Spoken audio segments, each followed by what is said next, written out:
De repente, escuché a mi hija llamar a mi esposa, quien había fallecido hacía 3 años. Mamá, ¿por qué fingiste tu muerte en ese accidente de coche solo para irte con el tío Daniel y no me llevaste contigo? Ya no soporto vivir con él. Esta es una historia ficticia con contenido emocional fuerte. Se recomienda discreción. Mi esposa había muerto en un incendio, y durante 3 años trabajé como repartidor de comida, luchando entre dificultades para criar a mi hija. El día que finalmente reuní suficiente dinero para pagar su matrícula universitaria, regresé temprano a casa queriendo celebrarlo con ella, pero apenas llegué a la puerta, la escuché hablando por teléfono. Mamá, ¿por qué fingiste tu muerte en ese accidente de coche solo para irte con el tío Daniel y no me llevaste contigo? Ya no soporto vivir con él. Su voz al otro lado de la línea era clara como el agua. Mi niña linda, el negocio del tío Daniel fracasó y no podía dejarlo solo. Además, si tu papá supiera que estoy con él, jamás aceptaría transferirte la propiedad. Aguanta un poco más. Una vez que llegue tu cumpleaños y él te dé la casa y el dinero, vendré por ti. Mi hija sonaba encantada. De verdad, eso es genial. Por cierto, ese monstruo tacaño ni siquiera se ha molestado en operarse para arreglar las cicatrices de su cara. Todo por ahorrarse dinero. Me da asco. Su cumpleaños era pasado mañana. Antes de eso, iremos a verte más seguido. No te preocupes. Ya me hice la cirugía plástica, así que no me reconocerá. En ese momento, todo se volvió claro. Me di la vuelta y llamé a mi antiguo jefe, un hombre que siempre me había valorado. Todavía hay una vacante en Estados Unidos. Estoy dispuesto a ir. Del otro lado hubo incredulidad. Jason, cuando no pudiste salvar a tu esposa del incendio, cargaste con esa culpa durante años. Volcaste todo tu amor y esfuerzo en tu hija, repartiendo comida en lugar de tomar mejores empleos, solo para que no le faltara nada. ¿Por qué ese cambio repentino?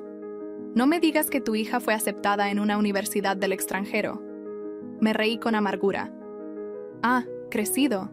Ya no me necesita. Ah, ya entiendo. Una pequeña pelea familiar. No quise seguir hablando, así que cambié de tema. ¿Cuándo puedo irme? Pasado mañana justo hay un vuelo. Después de colgar me quedé paralizado frente a la puerta. Adentro, la conversación continuaba. Mamá, tenías razón. Desde que fingiste tu muerte, él ha estado dispuesto a darme todo lo que le pido. Cuando estabas tú, siempre me ponía reglas. Ahora, incluso cuando le pedí la casa, aceptó sin dudarlo. Claro, en ese entonces él me perseguía desesperado. Y si el tío Daniel no se hubiera ido al extranjero, jamás habría aceptado casarme con él. Cuando morí, con lo patético que era, seguro quiso morirse también. Si el tío no hubiera estado endeudado, ya me habrían traído hace tiempo. Entonces, se oyó la voz de Daniel Carter por el teléfono con tono disculpatorio. Sophie, ¿no estás molesta con nosotros por hacer esto, verdad? Mi hija soltó una risita. Claro que no. Solo quieren pagar la deuda pronto para que podamos vivir sin preocupaciones. Ah, y vengan a verme más tarde. Sí, los extraño mucho. Al oír eso, sentí un puñal clavarse en el pecho. Así que para mi esposa y mi hija, mi vida o muerte no significaba nada. Cuando ocurrió el accidente de mi esposa, sentí que mi corazón moría con ella. Mi único deseo había sido ver a mi hija ingresar a una buena universidad, conseguir un buen trabajo y casarse con alguien que amara. Eso me habría bastado. Siempre creí que su rebeldía se debía a la pérdida de su madre. Pero esta llamada destruyó toda esperanza. El accidente de coche no había sido más que una farsa planeada para poder estar con otro hombre, mientras mi hija usaba mi culpa para sacarme el dinero y la propiedad. De repente, abrí la puerta de golpe. Mi hija se sobresaltó al escuchar el ruido. Al verme, colgó el teléfono de inmediato. Un destello de culpa cruzó su rostro, pero al momento siguiente adoptó una expresión de fastidio. «Todavía es temprano. ¿Por qué volviste tan pronto? No deberías estar ganándote el dinero de mi matrícula». La alegría que solía sentir al volver a casa con mi hija ya no existía. Me quité el uniforme de repartidor, me senté y dije con calma. No hubo muchos pedidos hoy, así que volví, temprano a descansar.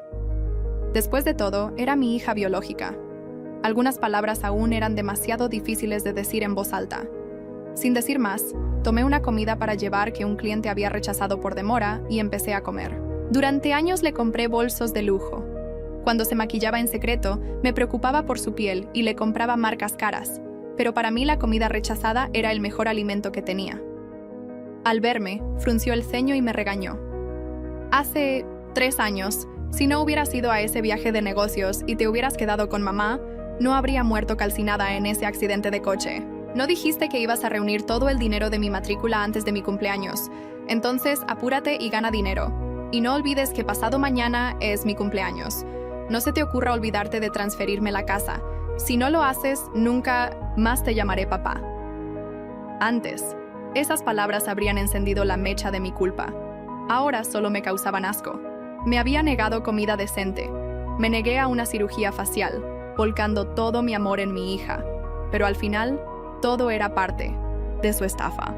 Conteniendo la decepción en mi corazón, la miré y le dije, aún sin rendirme: Sophie, todos estos años, incluso cuando tu mamá estaba viva, ¿acaso no te cuidé bien? ¿No puedes tratarme con un poco más de amabilidad? Ella resopló con desdén. Tú me cuidaste, no me hagas reír. Nunca estabas en casa. Siempre fue el tío Daniel quien me cuidaba. Después de que mamá murió, fue la tía Rachel quien me trató como una madre. Mírate ahora. Pareces un monstruo. Cada vez que salgo contigo me da vergüenza. Sus palabras congelaron por completo mi corazón. En el espejo me vi. Sí, la mitad de mi rostro ya no parecía humano. El día que escuché sobre el accidente de mi esposa, corrí directo a la escena. Aunque sabía que no tenía salvación, me lancé a las llamas y terminé desfigurado. Ya no esperaba mucho de la vida, solo levanté la cabeza con una sonrisa débil. Así que te avergüenzo. Ella soltó una risa fría. Me alegra que lo sepas. Apenas dijo eso, la puerta se abrió de golpe y una voz burlona llamó. ¿Quién hizo enojar otra vez a nuestra Sophie? Daniel Carter entró del brazo con Rachel Adams, ambos muy cercanos. El rostro de Rachel estaba sonrojado y había una mirada tímida en sus ojos al mirar a Daniel. Era evidente que habían estado íntimamente juntos. Incluso ahora, la mano de Daniel acariciaba su espalda. Y cuando me miró, no había nada más que burla en su mirada. Antes pensaba que simplemente mostraban su afecto. Ahora sabía que era su manera de mofarse de mí. Durante estos 3 años, mientras yo repartía comida, ellos venían a visitar a mi hija. Incluso salían a pasear con ella. Hasta asistieron a sus reuniones escolares en mi lugar. Yo les estaba agradecido. Después de todo, mi hija había perdido a su madre, y siendo menor de edad, necesitaba una figura materna. Cada vez que los veía, les daba una sonrisa sincera de agradecimiento, pero ahora ya no podía sonreír. La miré detenidamente. Ella era, en efecto, diferente a antes. Antes tenía párpados simples y una pequeña boca de cereza. Ahora tenía labios rojos sensuales y párpados dobles. Incluso los detalles de su rostro habían sido alterados. Los cambios no eran drásticos, pero en conjunto ya no parecía la misma persona. Y sin embargo, en sus gestos y expresiones había una familiaridad inquietante. En ese entonces, Daniel Carter incluso bromeó diciendo que había elegido a su esposa basándose en la imagen de mi difunta esposa. Por ridículo que suene ahora, en su momento lo creí. En ese instante, cuando mi hija vio a los dos, su rostro se iluminó de alegría, y de inmediato se lanzó a los brazos de Rachel Adams. Mamá, tía Rachel, tío Daniel, qué bueno que vinieron. Los he extrañado tanto. Rachel le acarició la cabeza con cariño y sonrió. Sophie, si apenas vinimos ayer, cuando tengas novio en el futuro, si eres así de pegajosa, capaz que no le guste. Mi hija se rió. Tonterías, tía Rachel. Tú estás pegada a tío Daniel todos los días y él nunca se queja. Daniel rió suavemente al lado. Traviesa. Claro, tu tía Rachel y yo somos cercanos, pero tu papá no es tan malo, aunque sí no es muy guapo. Al oír eso, el rostro de mi hija se torció de asco. Él siempre va hecho un desastre. Y bueno, su aspecto no ayuda. Nunca podría estar con alguien así. Ni siquiera sabe cómo hacer sentir bien a nadie. No como el tío Daniel, que hace que la tía Rachel se vea más joven cada día. Ah, tía Rachel. Mañana el maestro nos pidió que vayamos con nuestros padres a registrarnos para la universidad. Vengan tú y el tío Daniel. Sí, no quiero llevarlo a él y pasar vergüenza. Rachel respondió con indulgencia. Está bien, está bien. El tío Daniel y yo iremos contigo. Que tu papá siga trabajando duro para darte dinero, pero no digas que te avergüenza. Él se esfuerza mucho. Daniel sonrió, dándome una palmada en el hombro. Hermano, te digo algo. Deberías relajarte. Tu esposa ya no está. Pero además de ganar dinero, también debes aprender a hacer feliz a una mujer. Aún tienes una hija, ¿no? Me lo había dicho antes y siempre lo tomé como una broma. Nunca noté la burla en sus ojos. Me aparté de su mano y dije con frialdad: tienes razón, la vida sigue. Mi esposa está muerta, pero eso no significa que nunca volveré a casarme. ¿Quién sabe? Quizás algún día lo haga. De hecho, he decidido no darle la casa a Sophie todavía. La guardaré para el futuro. Mis palabras los dejaron boquiabiertos. Al segundo siguiente, mi hija me apuntó al rostro y gritó: ¡tú con esa cara! Volver a casarte. ¡Qué broma! ¿Cuánto puedes ganar repartiendo comida? ¡Qué broma tan ridícula! Rachel frunció el ceño y me miró con desaprobación. Jason, siempre le has dado a Sophie todo lo que quiere. ¿Por qué ahora dices cosas para herirla? Y apenas han pasado 3 años desde que murió tu esposa. ¿Ya estás pensando en casarte de nuevo? Si te casas y le das tu dinero a otra mujer, ¿qué le quedará a Sophie? Olivia Parker, mi esposa, ahora estaba delante de mí con otro rostro, regañándome como si no supiera quién era. Casi resultaba gracioso. Daniel intervino. Hermano, lo digo en serio, a tu edad y con esa cara. Sé honesto y gana dinero para Sophie. Pasado mañana es su cumpleaños. Escuché que le prometiste la casa y todo el dinero que ahorraste para su matrícula. ¿Vas a echarte atrás ahora? ¿No tienes miedo de que te odie aún más? Si lo haces, tal vez si le das la casa, finalmente te escuche. Lo miré fijamente. ¿No acabas de decirme que me relaje? ¿Y ahora que menciono casarme otra vez, te entra el pánico? Daniel se quedó sin palabras. Rachel le lanzó una mirada significativa a mi hija. Mi hija me miró con disgusto. Me prometiste darme la casa. Si te echas atrás, nunca más te llamaré papá. Mientras los 3 se preocupaban ansiosamente por mi casa y mi dinero, sonreí por dentro, pero en la superficie mostré una sonrisa ligera. Solo les estaba tomando el pelo. Todo lo que tengo es para Sophie, pasado mañana. Vengan todos a celebrar su cumpleaños. Les daré la casa y el dinero frente a ustedes. Los 3 suspiraron aliviados. Ya que a Sophie le gusta estar con ustedes y aún es temprano, iré a hacer más entregas, a ver si puedo ganarle un poco más de dinero. Sin esperar respuesta, abrí la puerta y me fui. Al cerrarla, escuché a mi hija gritar: ese tipo raro por fin se fue. En cuanto tenga la casa y el dinero, lo voy a maldecir en su cara. Sophie, solo aguanta 2 días más. Una vez que tengamos la casa y el dinero, nos vamos de viaje por el mundo. Sí. Solté una risa fría mientras me alejaba. Tiré mi uniforme de repartidor en el contenedor de basura y me dirigí directo a una clínica de cirugía estética por mi hija. Nunca había querido gastar dinero para arreglar las cicatrices que tenía desde el día que corría el incendio, para salvar a mi esposa. Parte de eso era también para recordarme a diario, proteger a mi hija y no permitir que ocurriera otra tragedia. Pero ahora la culpa se había convertido en odio. En la clínica usé los 200,000 yuanes que había ahorrado durante años repartiendo comida para pagar la cirugía. Para evitar problemas antes de irme, cubrí mi rostro reconstruido con una mascarilla. Luego hice una llamada. La mascarilla médica cubría casi todo mi rostro, pero sentía el calor de mi propia respiración, retenida en el interior, como si mis pensamientos por fin estuvieran a salvo. Me encontraba en una habitación blanca, impecable, con el olor a desinfectante impregnando las paredes. El sonido suave del monitor cardíaco era el único recordatorio de que aún existía. Afuera, el mundo seguía girando. Pero aquí, entre batas y vestuario, me estaba apagando o quizás renaciendo. La doctora principal, una mujer alta de unos 40 años, cabello negro recogido en un moño perfecto, entró acompañada de una enfermera joven de mirada amable.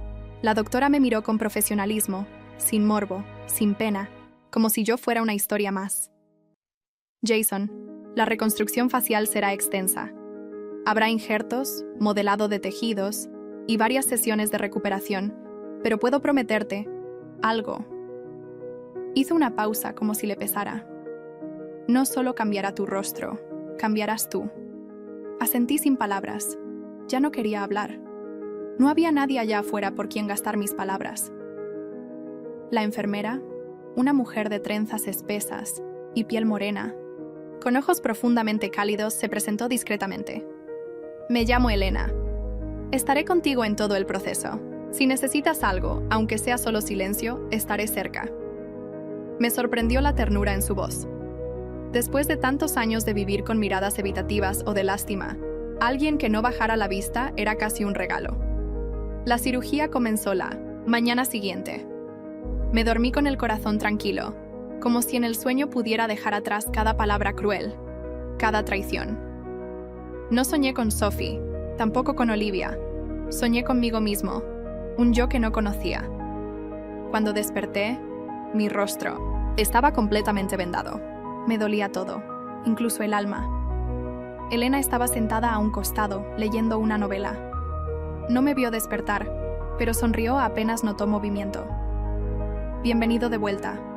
No respondí, solo parpadeé. Quería preguntar cuánto tiempo había pasado, pero me dolía hasta la lengua. Ella, como si pudiera leer mi mente, contestó sin que yo dijera nada. 12 horas de cirugía. Salió todo bien. La doctora dijo que tu estructura ósea respondió mejor de lo esperado. Pasaron días. Cada día, Elena llegaba con una sonrisa. Me ayudaba a caminar, me daba la comida, me contaba cosas tontas. Una discusión con su gato, una vecina ruidosa, el sabor del café de la máquina. Yo solo escuchaba. Me volví adicto a ese tono de voz. Tranquilo, humano. Al 7º día, me quitaron parte de los vendajes. Me miré por primera vez en el espejo. Por un instante no supe quién era. La piel lisa, el pómulo recto, la mandíbula firme, los labios definidos. Ya no estaba el rostro carbonizado que había visto cada mañana durante 3 años. Ahora el reflejo me mostraba a un hombre más joven, más fuerte, más extraño. Elena, parada detrás de mí, dijo en voz baja: ¿Te ves? Increíble. Sentí que las palabras se colaban por debajo de la piel nueva y se anidaban donde antes solo había cenizas. Bajé la mirada, algo avergonzado. Me toqué la cara. Por primera vez en años no retrocedí. Gracias, murmuré con voz ronca. ¿Por qué?, preguntó. Por no verme como un monstruo. Ella sonrió y, sin pensarlo, puso su mano sobre la mía. Nunca vi uno. Esa noche dormí sin pesadillas, como si por fin alguien me hubiera arrancado la culpa del pecho con una sola frase. Pasaron 2 días desde que me dieron el alta. Aún llevaba la mascarilla médica para cubrir los rastros recientes de la cirugía. No por vergüenza, sino por estrategia. Quería verlos una última vez antes de desaparecer por completo. No por venganza, esa palabra me sabía amarga, sino por cerrar una historia que nunca debió escribirse. Sophie cumplía 18, su gran día, lo que debió haber sido una celebración familiar. Hoy era una trampa emocional cuidadosamente preparada por ella, su madre y su tío Daniel.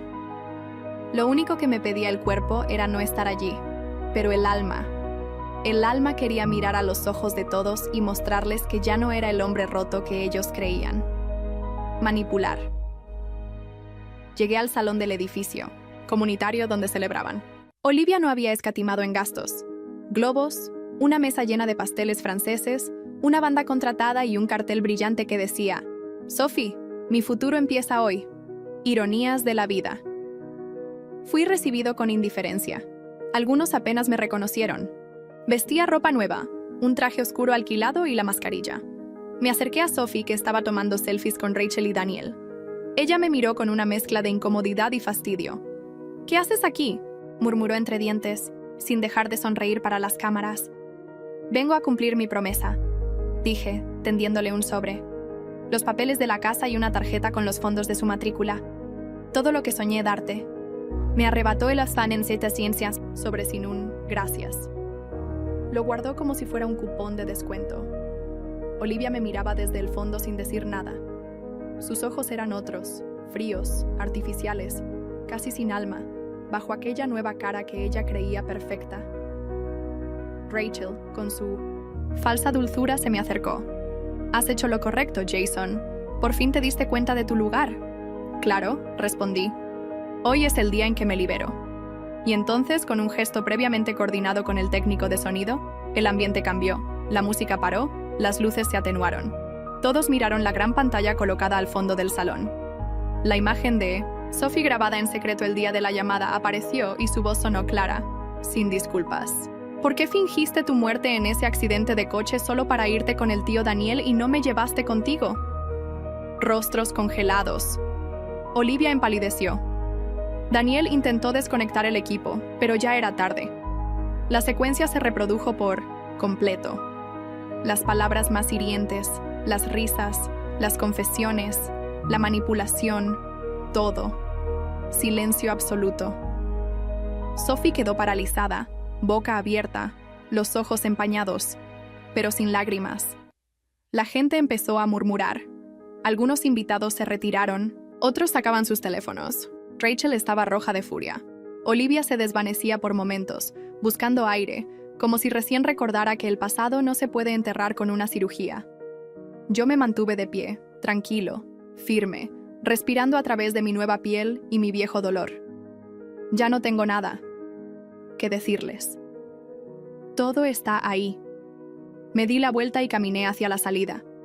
Nadie me detuvo, nadie me llamó papá, nadie me agradeció. Mientras bajaba las escaleras, escuché un grito ahogado de Sophie. «¡Papá, espera!». Pero no giré. No, todavía. No era el momento de perdonar. Tampoco de castigar. Era el momento de vivir. Esa noche tomé un vuelo a Los Ángeles. Apreté el pasaporte nuevo entre los dedos.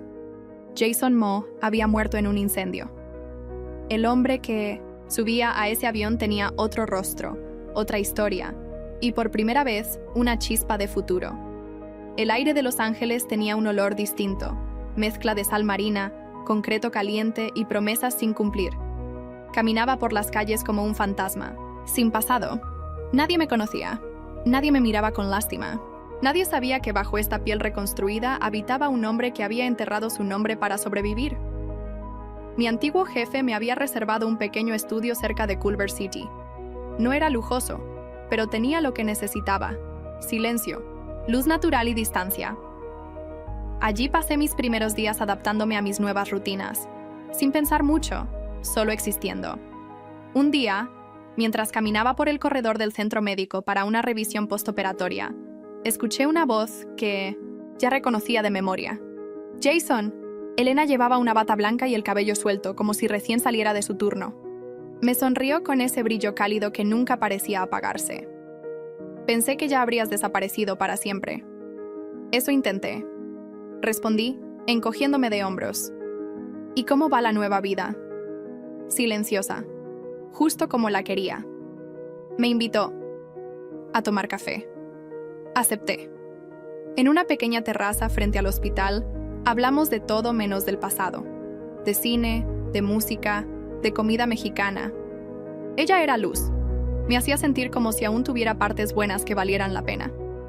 Fue entonces cuando me presentó a su hermana, Isabela Duarte, productora de cine, famosa por su gusto por las historias humanas auténticas. Tenía poco más, de 40, piel clara, cabello negro cortado justo por debajo de los hombros y una elegancia natural que imponía sin esfuerzo. Su voz era suave pero firme, como una directora que sabe lo que quiere de una escena. «Entonces, tú eres el héroe del hospital», dijo, mirándome como si ya conociera cada línea de mi rostro. «Solo soy alguien que quiere desaparecer», contesté, incómodo con la intensidad de su mirada. «Eso lo dice todo». «¿Has pensado en actuar?». Me reí. Pensé que era una broma, pero Isabela no bromeaba. «Tengo un proyecto en desarrollo. Busco a alguien con una historia en los ojos, no a un actor profesional, a alguien real, humano». Elena sonrió como si supiera que eso iba a pasar. Me sentí atrapado. Yo, frente a una cámara, después de haber pasado años escondiéndome incluso de los espejos. «No soy actor», dije cortante. «Exacto. Por eso me interesas». Pasaron días. Isabela insistió. Me mandó escenas de prueba.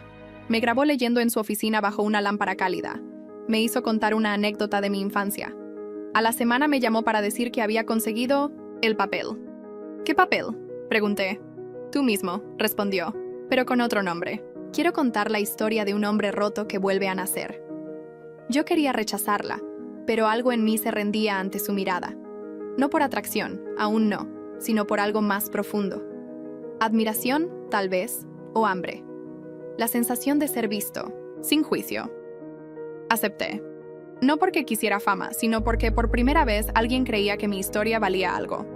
Esa noche, en mi departamento, me paré frente al espejo. El reflejo era de un hombre guapo, sin cicatrices visibles, con una mandíbula fuerte, una mirada profunda y algo cansada. Un desconocido con mi voz. No sabía si estaba actuando o despertando. Isabela me citó en el set improvisado que había montado en un viejo teatro reconvertido en estudio. Las luces eran tenues. Los cables colgaban del techo como serpientes dormidas, y el suelo crujía con cada paso. Me entregaron una camisa blanca simple y un pantalón oscuro. Nada llamativo. Querían que fuera yo, o al menos la versión que ellos imaginaban de mí. No quiero que actúes, me dijo Isabela antes de empezar. Solo quiero que recuerdes. ¿Recordar qué? El momento en que supiste que ya no eras el mismo. Me senté frente a la cámara. Una sola luz iluminaba mi rostro. El resto del lugar se perdió en sombras. El camarógrafo me dio una señal y comencé a hablar. Las palabras salieron solas. No las había ensayado. No sabía qué iba a decir. Pero de pronto me vi allí, con la voz quebrada, describiendo cómo se sintió ver a mi hija abrazar a otra mujer y llamarla mamá. Cómo era llegar con las manos llenas de sudor y esperanza, solo para ser despreciado por un simple ¿por qué volviste tan pronto? Cómo dolía ver a quien amabas fingir su muerte para fugarse con otro hombre. Cómo me comí durante años las sobras de otros para que mi hija pudiera maquillarse con lo más caro. Nadie interrumpió. Nadie dirigió. Nadie movió una luz. Cuando terminé, sentí que me había desnudado frente a desconocidos. Pero no me arrepentí. Isabela me miraba desde la penumbra. No decía nada, pero sus ojos estaban húmedos. Se acercó lentamente, como si temiera que cualquier palabra rompiera el hechizo. Eso fue perfecto. Yo no sabía si sonreír o llorar. Por primera vez, lo que había vivido no era solo dolor, era arte, era historia, era algo más que un trauma. Era una herida que ya no supuraba, sino que contaba algo. Esa noche me llevó a cenar a un restaurante discreto en Westwood. Hablamos poco. El ambiente era suave.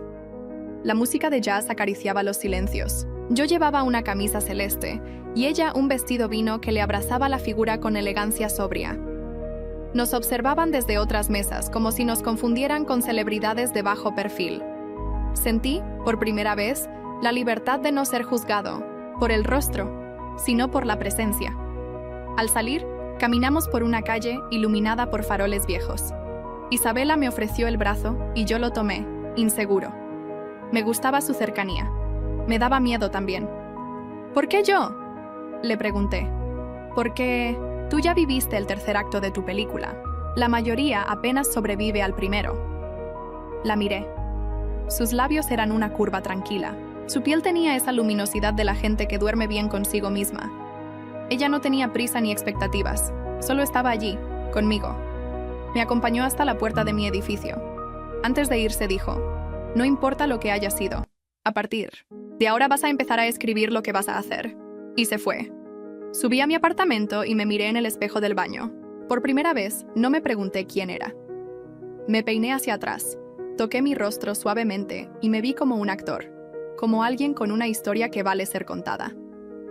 Por primera vez, el hombre del espejo me sonrió. La película comenzó a moverse como un secreto que se escapa entre las grietas. No se había estrenado aún, pero las grabaciones, los rumores y algunas fotos filtradas alimentaban la curiosidad de los círculos artísticos. La historia de un hombre silencioso, traicionado por su familia y resucitado entre sombras, capturaba la imaginación de muchos.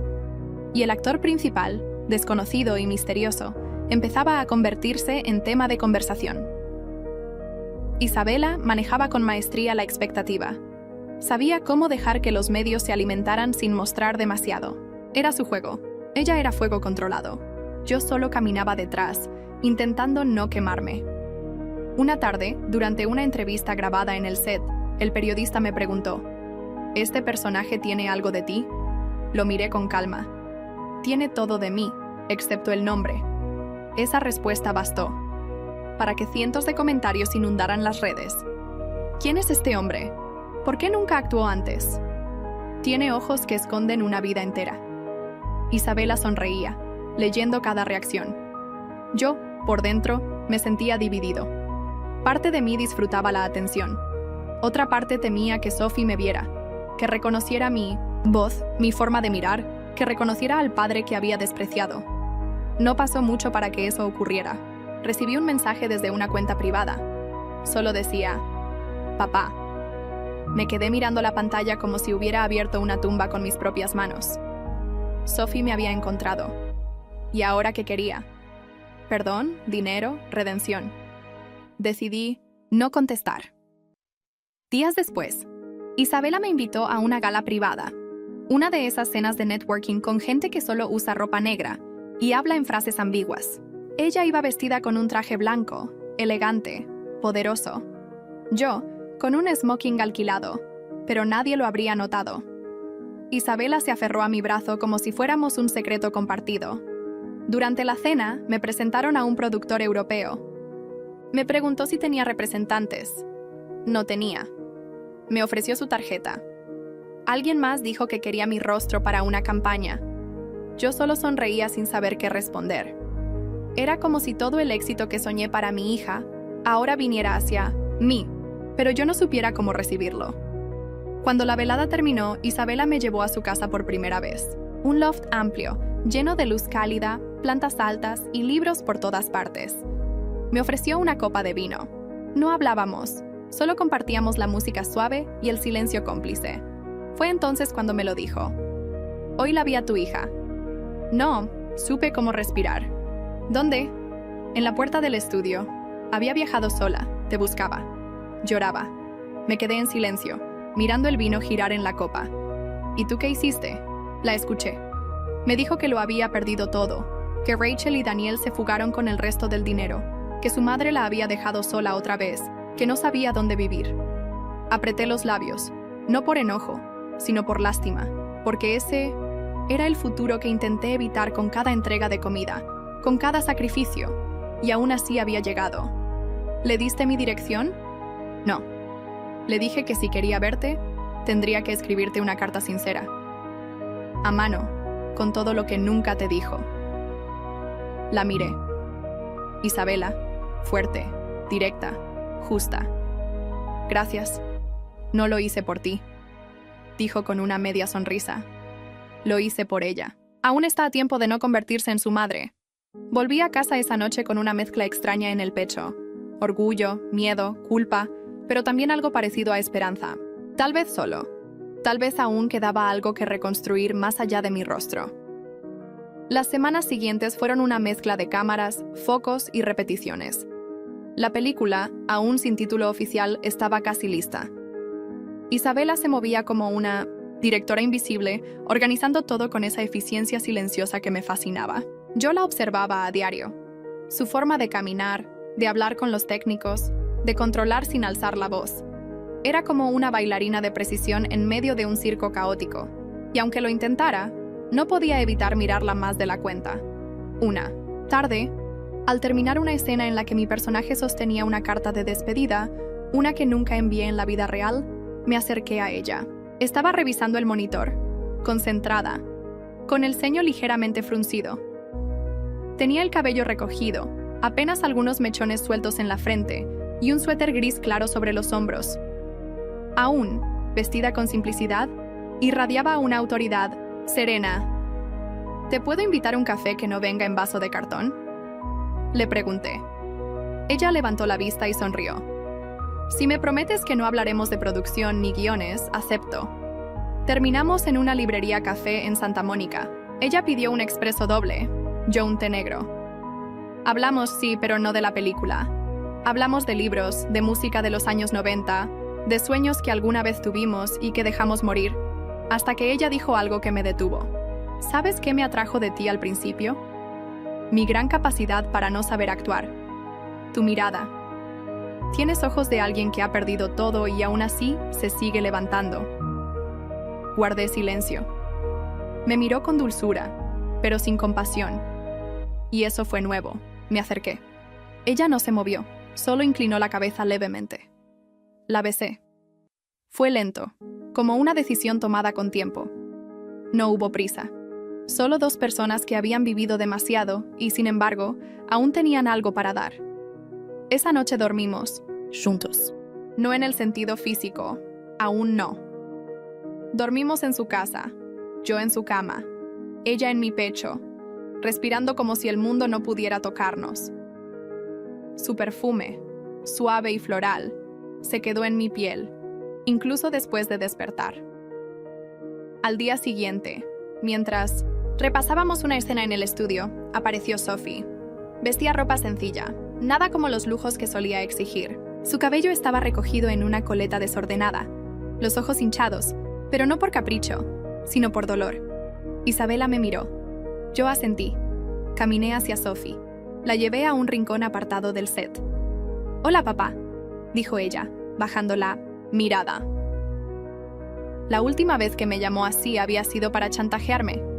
Esta vez, su voz temblaba. «Isabela me dio permiso para hablar contigo. No vengo a pedirte nada. Solo quería verte». La observé con cuidado. Ya no era la hija que exigía cosas, como si el mundo le debiera algo. Había un cansancio nuevo en su espalda, en sus manos. «Te escucho», dije. «Perdí todo. Rachel y Daniel se llevaron el resto del dinero. Mamá desapareció. No tengo casa, ni amigos, ni orgullo. Solo tengo esta carta». Me entregó un sobre. Dentro, una carta escrita a mano con trazos temblorosos. No la abrí ahí, la guardé en el bolsillo. «Gracias por dármela», respondí. «¿Me odias?», preguntó con un hilo de voz. «No, pero no estoy listo para perdonarte». «Aún no», asintió, conteniendo el llanto. Antes de irse dijo: «Isabela es buena, cuídala. No la pierdas como me perdiste a mí». Cuando se marchó, volví con Isabela. No dije nada. Solo me senté a su lado. Le tomé la mano y seguimos trabajando. Esa noche leí la carta, y por primera vez, sentí que mi hija estaba empezando a florecer entre el caos que ella misma ayudó a crear. Guardé la carta de Sophie durante días sin leerla por segunda vez. La había leído esa primera noche en silencio, solo con la luz tenue de la lámpara de mi escritorio y un nudo en la garganta. Cada palabra era como una astilla que se incrustaba entre lo que alguna vez soñé y lo que realmente ocurrió. Decía que me odiaba porque amaba demasiado, que mi amor la asfixiaba no por ser malo, sino por ser silencioso, invisible, que en su inmadurez había confundido cuidado con debilidad, sacrificio con vergüenza. No pedía perdón exactamente, no con palabras claras, pero su dolor se derramaba entre líneas. Isabela me observaba en silencio durante esos días. No me presionaba, no preguntaba, solo estaba ahí, presente. Era su forma de amar. Un martes cualquiera, Sophie apareció en el set otra vez. Esta vez no estaba sola. Tenía en la mano un sobre manila grande, sellado. Parecía nerviosa, pero decidida. Me acerqué a ella con cautela. Estaba más delgada. Su rostro, libre de maquillaje, mostraba ojeras y una vulnerabilidad que nunca había visto. «No vengo a hablar, solo a mostrarte algo», dijo levantando el sobre. «No quiero que pienses que todo fue culpa tuya, ni que yo era solo una niña mimada. Mamá, no era como creías». Nos sentamos en una sala pequeña del estudio. Cerré la puerta. Sophie abrió el sobre y sacó varias fotografías impresas. En una de ellas se veía a Olivia sujetando su brazo con fuerza. El rostro de Sophie era de dolor, miedo. En otra había marcas en su espalda y, en una tercera, un audio en un pendrive. La voz de Olivia gritándole, humillándola por llorar, por dudar, por cuestionarla. Mi mundo se derrumbó por segunda vez. Yo era la muñeca de mamá, dijo Sophie sin mirarme. Si sonreía, me abrazaba. Si lloraba, me castigaba. Si hablaba bien de ti, me ignoraba por días. Me hizo creer que eras un inútil, que si confiaba en ti iba a terminar igual de fea, pobre y sola. No supe qué decir. Me faltaba el aire. Cuando ella fingió su muerte, me dijo que no me llevaría porque no estaba lista para compartir a Daniel. Me prometió que si le seguía el juego me daría lo que quisiera y, como una idiota, acepté. Me creí su mentira. Me convertí en ella. Sophie comenzó a llorar, no por lástima, sino con rabia, con frustración, como si por fin todo su cuerpo entendiera el daño que había sufrido. No te pido perdón hoy, solo quiero que sepas la verdad para que, cuando decidas si puedo tener una segunda oportunidad, lo hagas sabiendo todo. Me levanté lentamente, caminé hasta ella, no la abracé. Solo puse mi mano sobre su cabeza como solía hacer cuando era niña. Ella se aferró a mi muñeca, como si fuera su último ancla. Esto no borra lo que hiciste, le dije, pero sí cambia lo que creía que eras. Se fue sin pedir nada, y por primera vez me sentí conmovido, no por su dolor, sino por su valor. Esa noche en casa, Isabela me abrazó sin hacer preguntas. Me dejó recostar la cabeza en su regazo, en silencio, y entre caricias y susurros, me di cuenta de que el perdón no siempre empieza con lo siento. A veces empieza con esto es lo que viví, las fotos, los audios, las palabras de Sophie. Todo quedó dando vueltas en mi cabeza durante días. Por momentos sentía rabia, luego vacío, luego un cansancio que venía del alma. Había dedicado años a vivir con la culpa de no haber salvado a Olivia, pero ahora entendía que tal vez había salvado a alguien más, a mí mismo. Isabela, con su natural instinto práctico, no dejó que el asunto muriera en un cajón. Me propuso algo que no esperaba. Esto no puede quedar en palabras. Tienes pruebas. Tenemos un caso y, más que eso, tienes la oportunidad de cerrar este círculo, Jason. Un juicio, una denuncia formal por fraude, evasión fiscal, falsificación de documentos y abandono de menor. No es solo venganza, es justicia. Y Sophie necesita verla caer. Para terminar de soltarse. La idea me revolvía el estómago. Yo nunca había buscado castigo, solo distancia. Pero pensar en todo lo que Olivia hizo y cómo dejó a Sophie deshecha emocionalmente me dio otra perspectiva. No era solo por mí, era por la única parte de mi antigua vida que aún valía algo. Contactamos a un abogado joven, brillante, con lentes delgados y una memoria de acero. Se llamaba Adrián Gutiérrez, de origen mexicano, criado en Nueva York. Apenas vio los documentos, los audios y los testimonios, su reacción fue inmediata. Esto es dinamita. Esta mujer construyó una red de mentiras internacional. Si movemos bien las piezas, podemos lograr una orden de captura. Ya no está en China ni en Estados Unidos. Probablemente se movió por terceros países para evitar rastros. Pero tenemos algo mejor que ubicaciones. Tenemos a alguien que la conoce bien. Su hija Sophie accedió a testificar. Estaba temblorosa, pero determinada. Yo la acompañé a cada reunión con los abogados. La vi romperse, recordar, temblar, pero también reconstruirse con cada declaración. Adrián comenzó a mover contactos.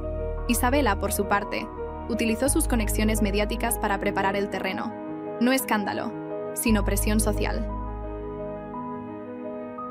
2 semanas después, Olivia fue localizada en Dubái, viajando con pasaporte falso. Fue detenida por las autoridades migratorias. Las noticias no tardaron en llegar a todos los portales de farándula y crimen. Productora emergente detenida por fraude internacional. La exmujer del actor revelación arrestada por falsificación. El pasado oscuro del rostro detrás de la traición. Olivia intentó negar todo, pero las pruebas eran irrefutables y el juicio se movía rápido. Una noche recibí una llamada inesperada. Era de la prisión. Una voz automática me preguntó si quería aceptar una llamada de Olivia Parker. Dudé, pero acepté. Jason. Su voz al otro lado de la línea ya no era la de antes. Sonaba gastada, forzada. No me llames, solo dime, ¿por qué? Todo se me fue de las manos. Daniel. Él me usó. Me prometió que estaríamos juntos. Me hizo creer que podríamos empezar de nuevo. Y cuando todo se complicó, desapareció. Me dejó sin nada. Y Sophie no sabía que Rachel y él iban a hacerle eso. Pensé que tú la cuidarías como siempre. No querías que yo la cuidara, querías que yo desapareciera. Silencio. ¿Qué quieres de mí? Pregunté. Que le digas a Sophie que lo siento. Díselo tú en el juicio. Y colgué. No sentí satisfacción ni alivio, solo paz, como si un ruido de fondo que llevaba años sonando dentro de mí por fin se apagara. Esa noche, Sophie vino a casa, no para llorar ni para que la consolara, solo para estar. Cocinamos juntos algo simple, arroz frito con huevo, como cuando era niña.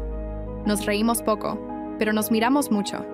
Estábamos lejos de ser los mismos, pero eso no significaba que no pudiéramos empezar desde otro lugar, como dos personas que sobrevivieron al mismo incendio, pero por fin entendieron que no estaban solas entre las cenizas. Los meses siguientes fueron lentos, pero necesarios.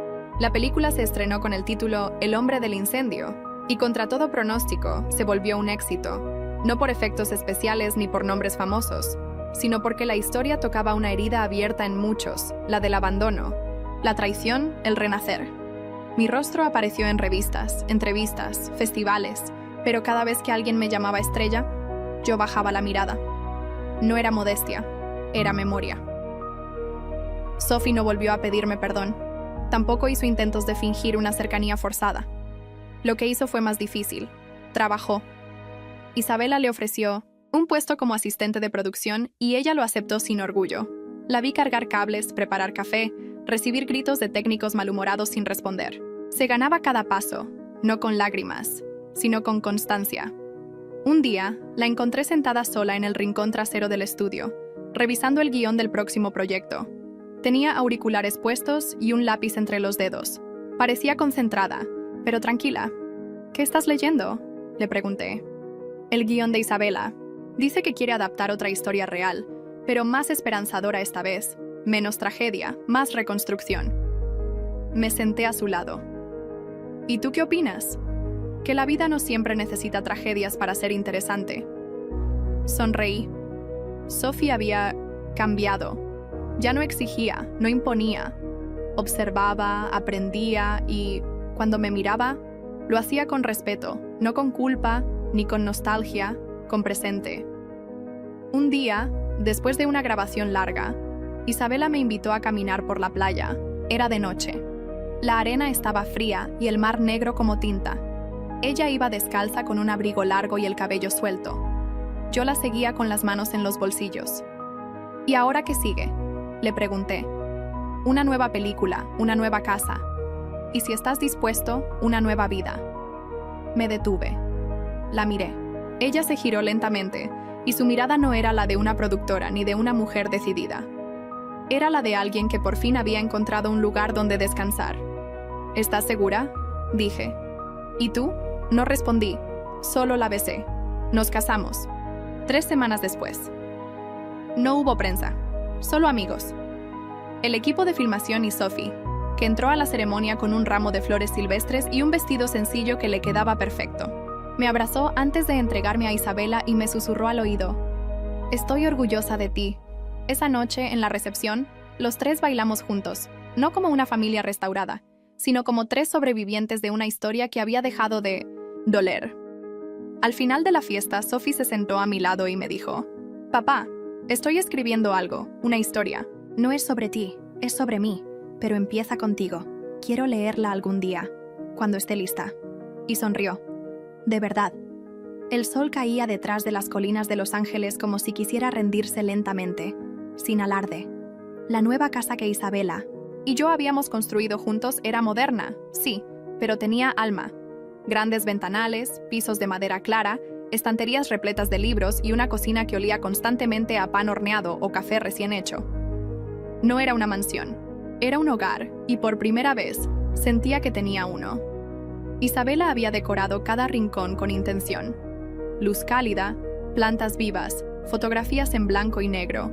En una esquina del salón principal, había colgado una imagen enmarcada, un retrato mío capturado durante la grabación de la primera escena de El hombre del incendio. Yo estaba en penumbra con la mirada al frente, el rostro sereno. Ya no era una víctima ni una cicatriz andante. Era alguien que había elegido reconstruirse. Sophie venía a visitarnos una vez por semana. Se había mudado sola a un pequeño departamento, cerca del centro. Trabajaba como asistente de dirección en una nueva producción, y sus ideas empezaban a resonar. Cada vez que se sentaba a la mesa con nosotros lo hacía como adulta. Ya no discutíamos ni evitábamos ciertos temas. Hablábamos como iguales. No teníamos la relación perfecta, pero sí una verdadera. Una tarde me pidió leer la historia que había estado escribiendo. Me la entregó impresa con el título en la primera página: Los que arden pero no se queman. «¿Puedo publicarlo?», me preguntó. «No necesitas aprobarlo». Solo quería que lo supieras. La abracé sin palabras. Ella entendió. Era su turno de contar y yo no iba a interponerme. Mientras tanto, la película seguía ganando atención. Me ofrecieron papeles nuevos. Algunos me tentaban, otros no, pero con Isabela a mi lado aprendí a decir que no, a elegir con calma, a dejar de actuar para complacer a todos. La vida ya no era una deuda. La prensa, claro, no tardó en buscar a Olivia. Querían su versión, pero desde la prisión en Dubái, su silencio se volvió parte del eco que quedaba de su nombre. Nadie lloró por ella, ni siquiera los que antes la aplaudían. El escándalo la había convertido en un personaje del pasado, una sombra más entre tantas. Daniel y Rachel, según las últimas noticias, vivían en algún lugar del sudeste asiático, escondidos, huyendo de cargos pendientes. Su desaparición fue su castigo, su anonimato, su condena. Una mañana, Isabela me llamó desde el jardín. Estaba descalza con una blusa blanca y el cabello suelto. Sostenía una caja pequeña de madera, oscura. «Es para ti», dijo. «No lo abras aún». La llevé al estudio y la coloqué sobre mi escritorio. Horas después, con el sol cruzando los cristales, la abrí. Dentro había un documento legal, el cambio oficial de nombre. Isabela había sugerido que dejara atrás el apellido asociado a mi dolor, no por vergüenza, sino por libertad. Y yo, por primera vez, estuve de acuerdo. Elías Duarte, mi nuevo nombre, uno que llevaba algo de ella y nada de los que me rompieron. Me miré al espejo del estudio. Ya no vi al Jason que corrió hacia un incendio por amor, ni al padre desfigurado que vivía de sobras, ni al actor accidental. Vi a un hombre nuevo, completo, con historia y futuro. Y mientras me sentaba en el sofá con Isabela a mi lado, y Sophie, escribiendo en su portátil frente a nosotros, supe que el fuego ya no quemaba, ahora solo alumbraba.